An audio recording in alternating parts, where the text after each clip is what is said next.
Good morning, guys. Happy weekend. So, we're not doing a weekend ride today. So, we'll do a little bit of parang a hack video for one of our cycling items. So, yung ating shades na ginagamit when we're doing road cycling. So, this is one of my Oakley Sutro.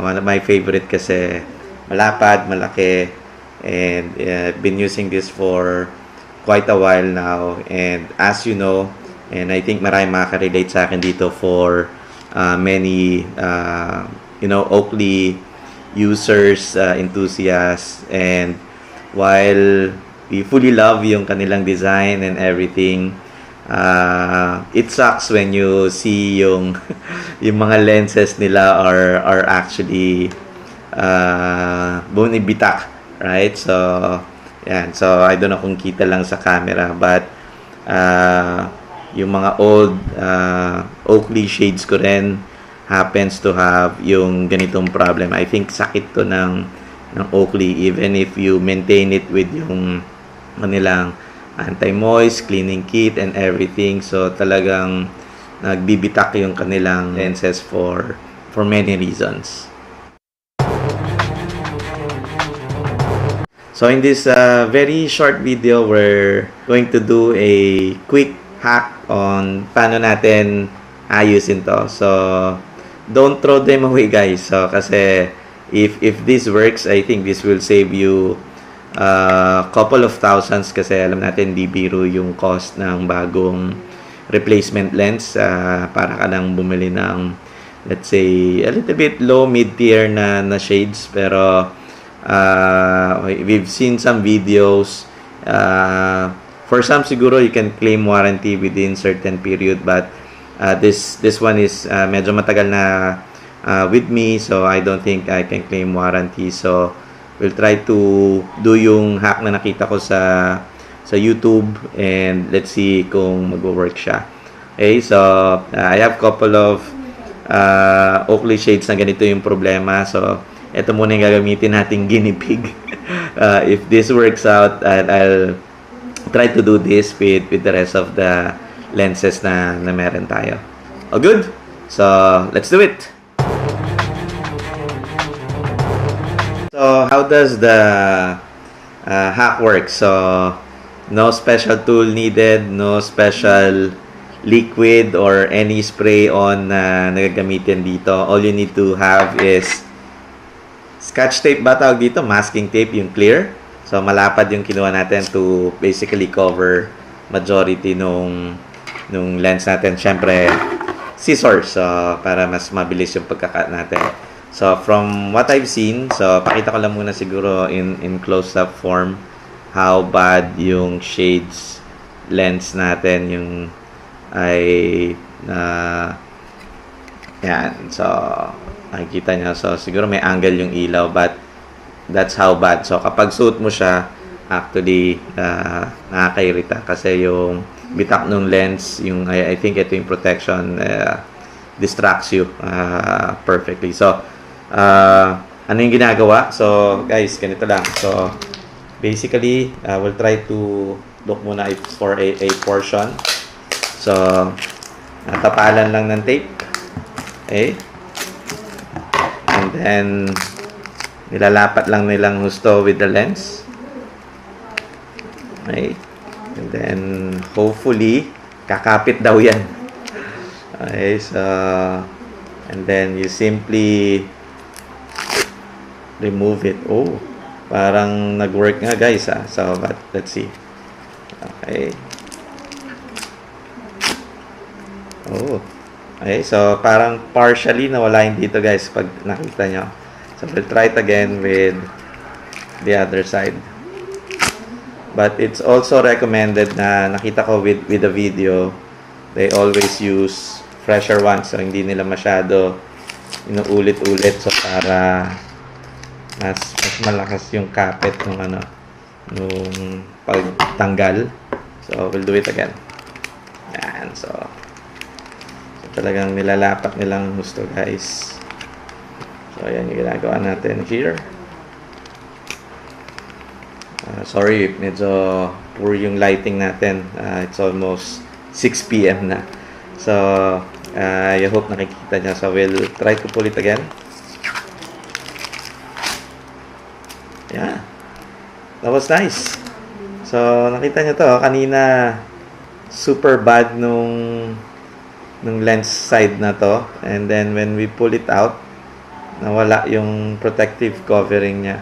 Although may mga natitirang konting marks nung tape itself, I don't think it's the coating or yung lens. Pero I think mas madaling linisin yan kumpara dito. Mukhang it's working. So we'll try it out for majority of the area, both sa harap tsaka sa likod. But yeah, seems like it's working. Right guys, we're almost done dito sa front side. So sorry. So hindi lang masyado kita guys, but as you can see yan, naanggala natin. Malinis na guys. So wala na yung mga nabakbak na coated. So on the other side, so ano lang yan, yung nakikita nyo guys ay yung mark ng masking tape. I think mas madaling linisin yan later on. So apparently it works, and we'll try to do the same dito sa likod, in sa back side, but later on I'll take siguro against the light lang ako, but I'll show you once makutkot natin yung sa likod ulit. Right, let's go.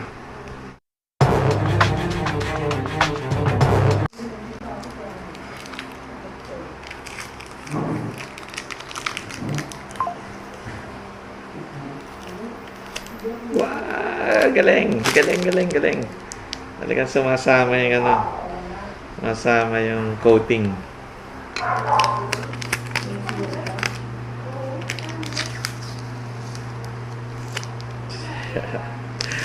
Actually works guys. Good thing na lang na I stumbled upon yung video na yan, kasi I almost actually through this na. So gusto ko na siyang palitan kasi medyo hindi na tolerable yung area na nagbitak-bitak yung lenses natin. Really nice. Love it. So mukhang papabili ako ng maraming masking tape para doon sa ibang lenses ko. We'll just clean this up and then I'll show you in a bit ano yung finished product. Right, so we search a bit sa Google ano yung tawag. So when yung Oakley lens mo starts to develop cracks, ang tawag pala doon ay crazing. So crazing is actually a defect in the anti-reflective or other lens coating. So at dahil doon, so yung parang spider web cracks na yon, it start to develop.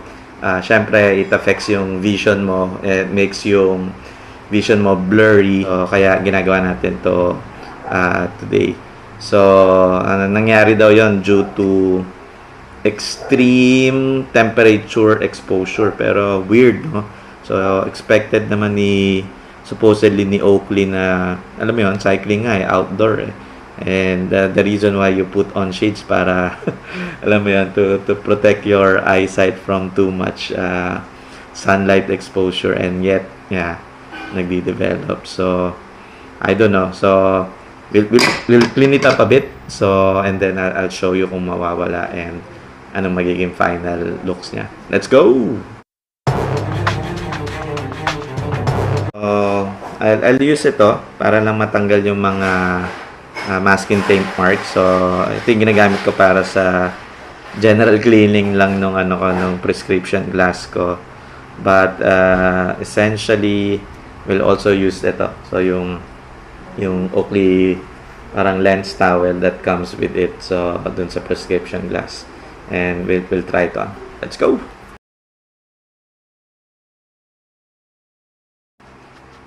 Mukhang nag-worsen yung smudges ng tape.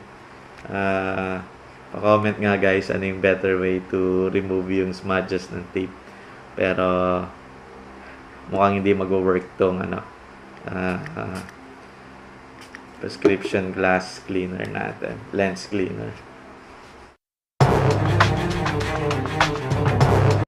What's up guys? So with a little bit of persistence and tiyaga, so this is the final product ng ating lens guys. So look how clean it is. Alright, so in and out. So yeah, it's maganda. So I don't know if the angle shows you that, but I'll mount it. Yan, so pag may angle ng konti, alright. So to be honest, mas mahirap tanggalin yung tape marks, and take note, ito yung mga nagamit natin guys, para lang makita nyo na we're not bluffing you na panibagong lens to. I only have one lens para sa Sutro, but syempre meron din akong other Sutro, but it's not here, na we will also do. So yeah, so I think it's a worthwhile process if you want to save up. Obviously, go ahead and buy a new one kapag you have all the money to spend. So, kung ikaw ay Nepo baby or DPWH contractor, so joke lang po. Alright, so, but for a guy like me na wala tayong budget to buy this, and we don't want to spend so much to buy a new lens na alam natin puputok na naman later on. So, this will do for now. So, syempre, ang downside lang nito guys ay I think yung photochromic na coating niya yung nawala. So which means syempre iba yung experience when the sun hits yung lenses mo as compared sa photochromic. So but nonetheless it's fine. Not a big deal for me. Important is your eyes are protected sa puwing, sa hangin. But a little bit of shade syempre. So hindi naman ganoon na wala. So take note, hindi naman nawala yung prism mark na nasa gilid. So it's still there, all good. So we'll try to mount it back and then let's see how it works kapag nakasuot na. All good. Right guys, how do I look? So yun pa rin naman. So but I think it worked. Needs a little bit of cleaning pa. Kasi medyo blurry pa ng konti kasi I still see, hindi lang visible siguro sa cam, but yan, so I'll put it in na angle, nakita nyo, so malinis na siya guys, wala na yung mga pumuputok na coating. I just need a little bit of more refined cleaning kasi yung marks nga ng tape, yan yung medyo kumapit ng gusto, but with the help of this, and by the way, I did search a bit, hindi ko na pinakita sa process, nakatulong ng konti yung dishwashing liquid soap para tanggalin yon, but take note, you have to use microfiber para hindi magasgas yung lens. So not any ordinary na pamunas, but microfiber yung recommend. So nakatulong yon, so minadali ko lang just to come back again. So but I think I'll do that again para mas refined yung linis. But so far so good. I'm very happy with the results. So I'll do this ibang shades na meron ako na pumutok na rin. So really looking forward to that. But for now, that's it. We'll try this out tomorrow sa ride natin. See you again guys on the next weekend.